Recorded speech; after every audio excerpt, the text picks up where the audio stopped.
جناب عاصم منیر کو field commanders نے علاقے کی سیکیورٹی صورتحال اور دہشت گردی کے خطرات سے نمٹنے کے لیے جوابی حکمت عملی پر بریفنگ دی۔ جناب معاملہ کچھ یوں ہے کہ خیبر پختونخوا کے اندر حالات گزشتہ 6 سے 7 ماہ کے اندر ایک بار پھر خراب ہو رہے ہیں، جب سے جو ہے وہ مرکز کے اندر پاکستان تحریک انصاف کی حکومت گئی، اور جب اس قسم کی خبریں آنا شروع ہوئیں کہ پنجاب اسمبلی اور خیبر پختونخوا اسمبلی جو ہے وہ تحلیل کی جائے گی نئے الیکشن کی راہ ہموار کرنے کے لیے، اور اب اس کو اسلام آباد کے باخبر کے تمام تر معاملات کو پاکستان کی موجودہ جو سیاسی صورتحال ہے اس سے بھی جوڑتے ہوئے نظر آ رہے ہیں۔ لاہور ہائی کورٹ کے فیصلے کے بعد فواد چودھری کا اہم ترین بیان سامنے آیا۔ انہوں نے کہا کہ لاہور ہائی کورٹ کے فیصلے سے یہ ثابت ہو گیا کہ گورنر کا نوٹیفیکیشن جو تھا وہ غیر آئینی تھا، اور آج جو وزیر اعلیٰ پنجاب کی بحالی ہوئی ہے اس سے یہ ثابت ہو گیا کہ گورنر پنجاب کے نوٹیفیکیشن کی کسی قسم کی کوئی اہمیت نہیں تھی۔ فواد چودھری نے کہا کہ میری صدر مملکت سے درخواست ہے کہ اسپیکر کے خط پر فوری کارروائی شروع کی جائے اور گورنر پنجاب کو ہٹانے کے اقدامات کیے جائیں۔ ان کا یہ بھی کہنا تھا کہ میں یہ سمجھتا ہوں کہ جو فیصلہ ہے اس کی حد تک تو یہ بالکل ٹھیک ہے۔ عدالت نے کہا کہ اگلی تاریخ تک انڈرٹیکنگ دیں کہ اسمبلیاں تحلیل نہیں کریں گے، وہ تکنیکی معاملہ ہے، اصولی طور پر تو ہم سے نہیں بنتی تھی جو ہے وہ، کیونکہ معاملہ یہ ہے کہ گورنر اسپیکر کو کہہ رہا ہے کہ آپ اجلاس بلائیں اور وزیر اعلیٰ اعتماد کا ووٹ لیں۔ فواد چودھری نے کہا کہ اسپیکر پنجاب اسمبلی نے گورنر کو کہا میں اجلاس نہیں بلا سکتا کیونکہ منظور وٹو کیس سامنے ہے، اس میں ہے کہ آپ اعتماد کے ووٹ کے لیے کم سے کم 10 دن کا وقفہ دیں گے، اور دوسرا یہ کہ آپ کا اجلاس بحال نہیں ہے۔ ان دونوں معاملات پر ان کا کہنا تھا کہ فیصلہ موجود ہے، اس لیے میں اجلاس نہیں بلا سکتا۔ اسپیکر نے جب اجلاس نہیں بلایا تو پھر وزیر اعلیٰ کیسے اعتماد کا ووٹ لیتا؟ یہ اہم ترین نکتہ تھا، اور یہ بھی کہا کہ 12:30 اور 1 بجے تک چیف سیکرٹری بڑے واضح تھے کہ یہ نوٹیفیکیشن نہیں ہو سکتا۔ انہوں نے گورنر کو واپس خط لکھ کر بتایا کہ اس پر قانونی رائے چاہیے۔ رولز آف بزنس کے مطابق جب قانونی رائے چاہیے ہوتی ہے تو آپ وزارت قانون یا پھر ایڈوکیٹ جنرل سے رائے لیتے ہیں۔ گورنر پنجاب نے اپنے وکلا سے قانونی رائے بنوا کر چیف سیکرٹری کو بھیج دی، اور پھر یہ بھی کہا جا رہا ہے کہ چیف سیکرٹری کو دفتر ہی کے اندر جو ہے وہ بند کر دیا گیا تھا۔ دعویٰ کیا گیا ان کی جانب سے کہ چیف سیکرٹری سے زبردستی دستخط کرائے گئے، اور صوبے کے سب سے بڑے بیوروکریٹ کے ساتھ یہ سلوک کس نے کیا؟ امید ہے کہ چیف سیکرٹری صاحب بتائیں گے کہ انہیں کس نے مجبور کیا کہ وہ یہ نوٹیفیکیشن جاری کریں کہ پرویز الہی وزیر اعلیٰ نہیں رہے۔ تحریک انصاف کے سربراہ کے رہنما کا یہ بھی کہنا تھا کہ بڑی بدقسمتی ہے کہ پاکستان میں آئین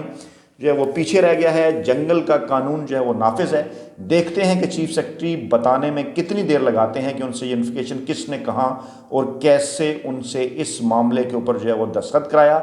گورنر پنجاب مس کنڈکٹ کے مرتکب ہوئے ہیں، اور آج پنجاب اسمبلی نے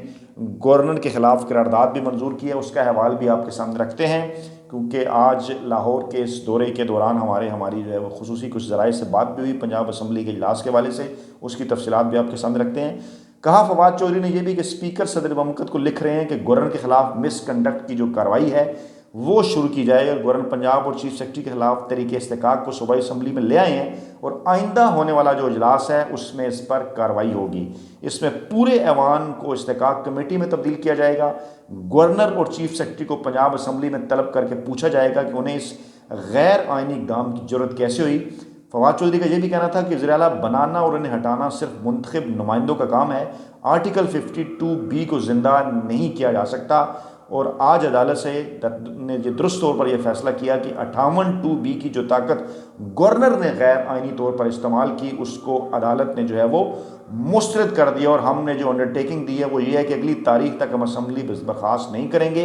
ہم نے یہ انڈرٹیکنگ اس لیے دی ہے کہ عدالت یہ کہہ رہی ہے کہ اگر ہم آپ سے انڈرٹیکنگ کے بغیر یہ کر دیں گے، آپ 1 گھنٹے بعد اسمبلیاں تحلیل کر دیں گے۔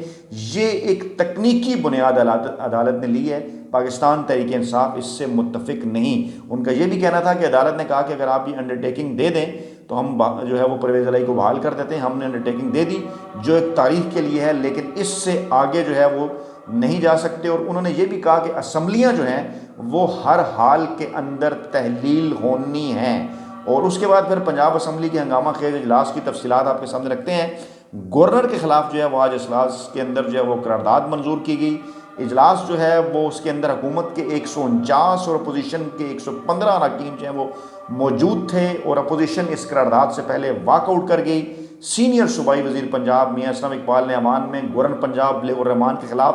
غیر آئینی اقدامات پر قرارداد پیش کی اور ایوان نے بلیغ الرحمان کے خلاف قرارداد منظور کر لی۔ یہ ایک بڑا معاملہ ہے، تاریخ رقم ہو گئی گورنر پنجاب کے خلاف جس قسم کی قرارداد جو ہے وہ منظور کی گئی۔ اور متن میں یہ کہا گیا کہ پنجاب اسمبلی کا ایوان قواعد و ضوابط کے تحت یہ منظور کرتا ہے کہ دستور کے تحت اقتدار اعلیٰ جو ہے وہ خدائے بزرگ برتر اور اختیارات جو ہیں وہ عوام کے پاس ہیں۔ اور متن میں یہ بھی کہا گیا کہ امپورٹڈ حکومت کی جانب سے پنجاب پر یلغار جاری ہے، پنجاب اس یلغار کا نشانہ بن رہا ہے، اکثریتی حکومت کو غیر مستحکم کرنے کی کوشش کی جا رہی ہے جس کی بھرپور مذمت کرتے ہیں۔ اور اس کے حوالے سے جو ہے وہ پھر مزید بھی جو اس متن کی تفصیلات ہیں اس کے مطابق یہ بھی کہا گیا کہ چودھری پرویز الہی پر ایوان اعتماد کا اظہار کرتا ہے اور اسپیکر کی رولنگ جو ہے اس کی توثیق کرتا ہے۔ دوسری جانب الیکشن سے بھاگ رہی ہے موجودہ امپورٹڈ حکومت اور اسلام آباد میں بلدیاتی انتخابات مؤخر کرنے کا بل قومی اسمبلی کے بعد جو ہے وہ سینٹ سے بھی منظور کر لیا گیا، اور جس میں یہ منظوری دی گئی کہ یونین کونسل کی تعداد 101 کی بجائے جو ہے وہ 125 ہوگی، اور اس کی مخالفت کے اندر جو ہے وہ 12 ووٹ ڈالے گئے، حق میں جو ہے وہ 24 ووٹ ڈالے گئے۔ دوسری جانب اسلام آباد میں یونین کونسل میں اضافے کے خلاف الیکشن کمیشن کا جو فیصلہ ہے وہ کالعدم قرار دے دیا گیا۔ اب اس موجودہ صورتحال کے اندر جب عمران خان سے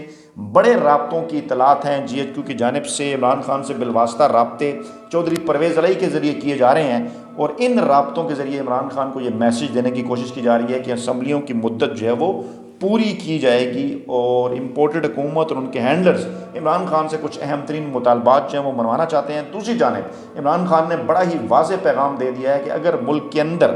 اپریل کے مہینے میں الیکشن نہ ہوئے تو معاملہ پھر جو ہے وہ انتخابات کی بجائے انقلاب کی جانب بڑھے گا، اور ایسی صورتحال کے اندر عوام جن کو عمران خان نے روک رکھا ہے اس مافیا کے خلاف سڑکوں پر نکلنے کے حوالے سے معاملات ابھی تک عمران خان کے کنٹرول میں ہیں، لیکن اگر اپریل کے مہینے تک انتخابات اناؤنس نہ کیے گئے تو معاملات عمران خان کے ہاتھ سے بھی نکل سکتے ہیں۔ اپنا بہت خیال رکھیے گا، دعاؤں میں یاد رکھیے گا۔ نئی ویڈیو کے ساتھ جلد حاضر ہوں گے، اللہ نے کے بعد۔